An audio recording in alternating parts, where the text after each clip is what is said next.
Right, guys. So I'm chatting to Mike. You've just come back from Madikwe. Correct, yeah. Not your first time to Madikwe, though, hey? No, not at all. So, but totally new area. So I've done safaris in Madikwe before, Yeah. but I was lodged in the eastern side of the reserve. Yeah. And this was my very first safari that I hosted out of Nkuru Lodge, and I was mind blown as to how different everything looks on that side of the reserve. Very much. It's crazy. You think of a country as a whole, and you know that things are going to look different wherever you go. But going into a particular reserve, which is Madikwe, 75,000 hectares, you think everything's going to look pretty much the same. And the views from up there, exiting the lodge and heading out on safari, even driving into the lodge, you see these outbursts of little hills and koppies everywhere, open plains. It's really, really stunning. So I really love that area. Madikwe is a very special place. So, I mean, the Madikwe safari runs over 6 nights, and you guys do get to explore quite a bit of the reserve. But the location of the lodge, I know for a fact, it's very close to Clo Dam, which especially during the dry season, I mean, pools in game. Exactly. The lodge itself is located on an actual drainage line, so that water hole in front of the camp pumps as well. Yeah. The lodge, a lot of game. We take exclusive use of the lodge. And now for a lot of people, that just sounds like, okay, cool, they take over the whole place. But what does that actually mean? There are a number of benefits, and this particular lodge as well, even in its normal state, it takes a maximum of 10 guests. So, where you're dealing with other lodges, which maybe take up to 60, 70 guests. Yeah. What does it mean to take exclusive use? Okay, so exclusive use it's basically your home for the 6 nights that you're there. So from the moment we arrived, we got such a great warm welcoming from Monique, Grant, and the rest of their staff, the chefs, the housekeeping. Everyone was there to welcome us, which was so great. And then we took exclusivity of this lodge, and this means that we had, on this particular safari, we had 2 couples and a single traveller, and rooms to yourself. If we have 5 single travelling guests, you have your very own room. There's no other guests except the 5 or the other 4 that are joining us on that particular safari. So when you're in the lodge, you can leave camera gear, you can leave laptops, chargers, cell phones, anything in the lodge. Yeah. And that's basically the short version of what exclusivity is. It's basically your home for your 6-night stay. Yeah. If you want to leave your computer on that table, you leave it there. The staff will then, if it's a table that they want to use for dining, lunch, breakfast, they would ask you to kindly move it. But it's basically free range. Yeah. If you don't want to go on safari, you don't have to. If you want to lie at the pool and sleep the whole day, you can. It really is great. And everyone's got their own space. It's a very well equipped lodge, enough space. So if you don't want to sit around other people, read a book, just take a bit of siesta out at the pool. There's these beautiful beds situated in front of the pool, right in front of that watering hole. Yeah. And many of our guests had a great nap there. Safari ties you. You'd be surprised how you think safari is relaxing and you're going to have a good peaceful time, but at the end of it you bugger it. It takes it out of you. I think one of the other things when you talk about exclusive use of a lodge, that the other element of that is the flexibility. Exactly. So I know you guys spent quite a bit of time out in the field. Run us through a typical day and then tell us what like an extraordinary day was like. All right. So, a big thanks to Grant, our guide there, who isn't a stranger to Wild Eye. He isn't a stranger to many of our guests. And we spent many hours out in the field. What's many? Many on the one particular day, total safari hours was about 11 and a half hours on safari. That's a lot. That is a long day on safari. And you guys had a specific objective on that particular Exactly. So as you mentioned in the beginning, we covered a great area of the reserve, time in the north, east, west. We were everywhere. And this particular day, we were with Lion in the morning, had a few elephant sighting, rhino sighting, stopped for our morning coffee, and it was pretty late, and the update came in that wild dogs are way in the east of the reserve, and we were southwest. So just to put that in perspective, normally that would mean, guys, the dogs are far away, we need to go back for breakfast. Exactly. Okay. Yeah, it's breakfast, and we can try this afternoon, maybe we get lucky. Yeah. And but Grant knew that they were going to be doing some conservation work on those dogs on that particular day as well. Yeah. So their movements would have been a bit disturbed. So he asked me first, listen, is it okay if we shoot to the dogs and we'll come back for a much later breakfast? And I said, I'm game for anything. I mean, we're here for a particular reason, it's to photograph wildlife, and let's ask the guests, because obviously everything comes down to them. And with that flexibility of exclusivity of the lodge, we mentioned it to the guests. They were all stoked and said, "Yeah, sure, let's go see the dogs," because obviously Madikwe is known for wild dogs. It is, yeah. And yes, it was a long track to the east. It was beautiful though, through the scenic hills, and we got great baboons on rocks. It was really, really cool. But yeah, eventually got to the wild dogs, and we were the only vehicle there because every other lodge was obviously back and having breakfast. Spent probably just under an hour with the dogs and did the long trek back to the west, back to the lodge. Sat down for a late breakfast, and there was also a leopard out that morning further south, and Grant said, well, let's have a quick breakfast. After that we head out again and go track leopard. Yeah, we were tracking leopard. Sadly we didn't find him, we didn't bump into him anywhere. Head back to the lodge, had a lunch, packed up again, and went back out on safari. So I think it's safe to say that you guys made the most of your time in the field. Big time. I think for a lot of people, I know we particularly had a guest who traveled all the way from New York for the safari, literally arrived on the morning of the safari that it started, flew in, and then flew out that same afternoon. So when you're making that kind of trip out for something like this, you want to make the most of it. Exactly. Which is great. And thanks to Grant, and we definitely put in the time. Talking about food, how good is Gabriel? Man, that guy. I heard a lot about Nkuru's food, particularly the pizza. Pizza is pizza day. If you want to have some good pizza, that's the place you want to have a pizza. It is unbelievable. The food is unbelievable. It's really good. And his finishing touches. You'd think that it's exclusive use. It's a family-run type lodge environment. That it's just going to be like homely cooked food. And no, this guy goes next level. Gabriel's food is really, really good. The setups, they always try and change it up. So we have lunch on the deck. Lunch at some days wherever you wish. You make a wrap and you can go sit out at the pool. You can sit on the chairs looking out at the watering hole. And the great thing there is that often when you're sitting for lunch or just before lunch, you'd come in and lunch is set up. Gabriel's run through a whole menu with you, and animals start pulling into the watering hole. We had zebra, buffalo, impala, kudu. Black rhino one evening as well, I think. Exactly, We were sitting, we had our traditional braai, and sitting at the watering hole, you could yell these toads because they had a lot of rain at Madikwe before we arrived and during our time there, like a lot of rain. And these toads are going absolutely crazy, very, very loud, and suddenly it's just dead quiet. And we're thinking, what? And obviously with what they call timeshare calling, they allow other toads to call for females, but this was too sudden. It was just like dead quiet.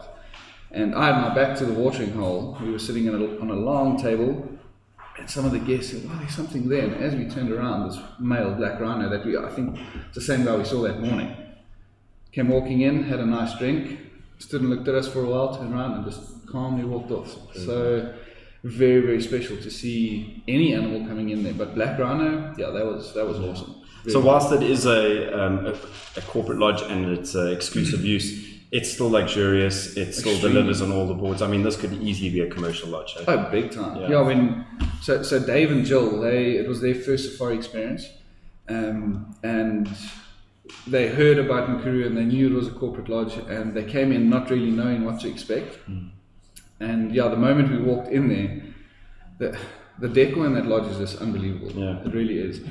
And I can remember Dave clearly just standing and just looking. You can't stop looking at things, and he's under the chandeliers looking, turning around.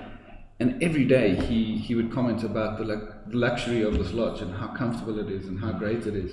And Monique mentions to him, we try to create a homely feeling. This is way better than our house.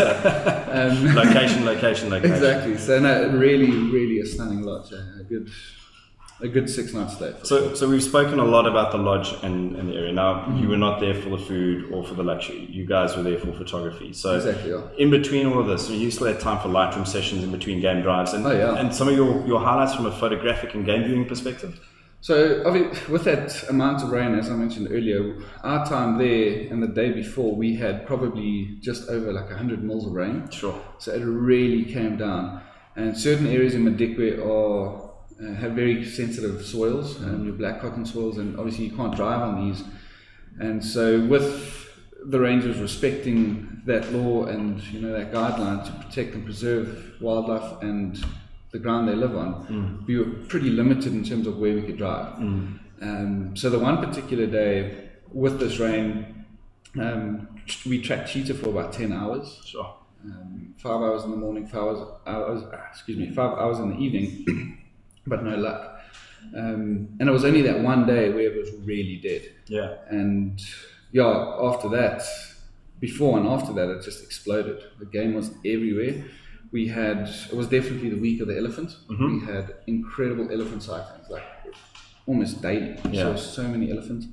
The one particular elephant sighting was really cool. It was a big male elephant, and we saw him walking towards the road we were on, and we kind of positioned ourselves on that route. Obviously, you never want to approach an elephant and enter his space because you might not like it, then it's bad news. We positioned ourselves in the area where we thought he would move into, and with him moving into our space, we knew, okay, this guy's cool with it. And he was literally right next to our vehicle. Lovely. And guests just loving it, photographing. He walked around and just moved off again. And this happened on 2 occasions, 2 separate days. We had baby elephants showing off next to the vehicle, kind of mock charging the vehicle. We had lions right close to the vehicle. We saw that black rhino the one morning, which was great. And then definitely wild dog, always a highlight. So we had, general game was explosive. They were everywhere. After that rain, everything just kind of seeps out. There's fresh water, there's fresh food starting to sprout, and no, it was really, really successful. So despite that heavy rain and we can't drive over like 40% of the reserve, we saw spectacular stuff. Flew jackal into action. It was really cool. I mean, we're always saying that it's about the experience as well. And for me, being in the bush after those rains, I don't know if any of you guys have experienced it, but to be in the bush that first morning after the rain, when everything's just seemed to be so vibrant, you can almost hear the grass growing. Everything's just got a renewed sense of life around it. Birds are singing. Everything's just that's lovely. It's a great experience. It was really cool. So in terms of photographic opportunities, they were endless. There were a couple of days in the north where, obviously, with the south receiving rains before the north did, most of the game was down there. So there were a few days where it was a little quieter. But this got us out of the vehicle, tracking, got the guests involved, looking at tracks. So it wasn't only about the photography. That's great. And that's a great thing about safaris with one of us who obviously come from a guiding background, and Grant obviously knowing what we want, and he's also a guide. It's so much more about just the photography. There were many a times where we'd leave the lodge and it's dark and big elephant bull right next to the road, and I tell the guests, listen guys, don't even bother. You can sit on a 6,500 ISO or more, but just take this in. Sun's busy rising. This elephant's eating calmly next to the road. It was spectacular. So no, we really, highlights were, you cannot count them on one hand. There were many. And a great group of guests with varying interests, and levels of photography as well. Oh yeah, so Deborah has joined on a couple of our safaris, and she's come a long way, which is great to see. Has. Peter as well, and he brought his wife along, Paula, so that was great, and such a lovely lady, she loved it, and they were raving on what a great experience this was, and they've travelled quite a lot, and they did mention to Grant that this was one of their favourite things they've ever done together, which is special. I do think having exclusive use of the lodge, also this safari really does lend itself to non-photographically inclined partners to join. As we said, you can decide not to join an afternoon or a morning game drive and relax at the pool and not have to deal with any staff or any other guests around. And to be perfectly honest, you probably have just as good game viewing opportunities at the waterhole. Sitting at the water, exactly, Especially during the winter months. Exactly, so it was great to have repeat guests, and I've hosted them previously in Kenya on Big Cats, it was great to see them again. And then Dave and Jill, friends of previous guests of ours, Kevin and Dawn, he was a total novice, totally green. He's photographed with the iPhone, and that's about it. And he jumped big time. He told me at the end, because we also not only got him hooked onto digital photography, but I downloaded Lightroom for him, set it up for him. He's doing a 30-day free trial, and he's really hooked. He was shooting RAW and JPEG just in case he doesn't end up editing images. He's still got JPEG, but now he's got RAW for if he does decide to follow that path. And he told me the day before we left, that evening before, he said, Mike, you've created a monster. So I looked at him and I'm like, but we like this kind of monster. He's like, he's loving it. So that's brilliant. So any level, you can, he arrived day one not having an idea. I did a quick crash course with him, and he ran loving it. He really So did. our next trip, Alistair's hosting at the end of this month. Correct. And then after that, there's a departure towards the end of April, which we still have space on. What would you say to someone who is considering traveling to Madikwe or even coming out to South Africa with this safari? What? Look, you would not regret that choice. Booking a Madikwe safari to Nkuru Lodge, being hosted by Grant and Monique as management of the lodge, the staff there, it really is a mind-blowing experience. It's not only game viewing wise, but as we mentioned in the beginning, lodging, friendly staff, and it really, if you want to go on a holiday and feel as if you're at a home away from home, that's the place to do it. Madikwe, you're bound to see great game, no matter what season. I mean, we're probably in it at the worst of times with over 100 mils of rain in 4 days.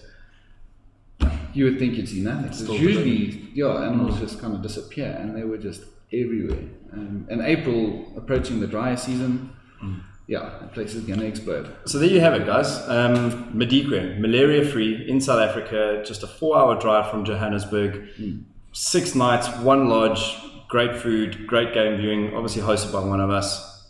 Sounds like a good option. Great times, yeah. Good stuff. So you've got the trip report is going to be live on the blog, and people can go and check out what you guys saw and a little bit more about the trip and what your guests experienced. Yeah, for sure. So it's going to be the little bit of the trip report there, following into this video, and then a bit of an image gallery to kind of give a sneak peek as to what we got to see and got to photograph. Brilliant stuff. What's your next safari? Next one is coming up on Sunday. I fly out to Kenya, Big Cats and Tuskers for 9 nights, and then I'm hosting a 3-night private in Amboseli with one of the guests on Big Cats, and then back for quite a while, and then back to Kenya in April. Brilliant. Look forward to hearing about Big Cats when you get back. Oh, brilliant. Thanks so much, Andrew. I appreciate the time. Cool, man. Cool. Thank you, guys. See you later.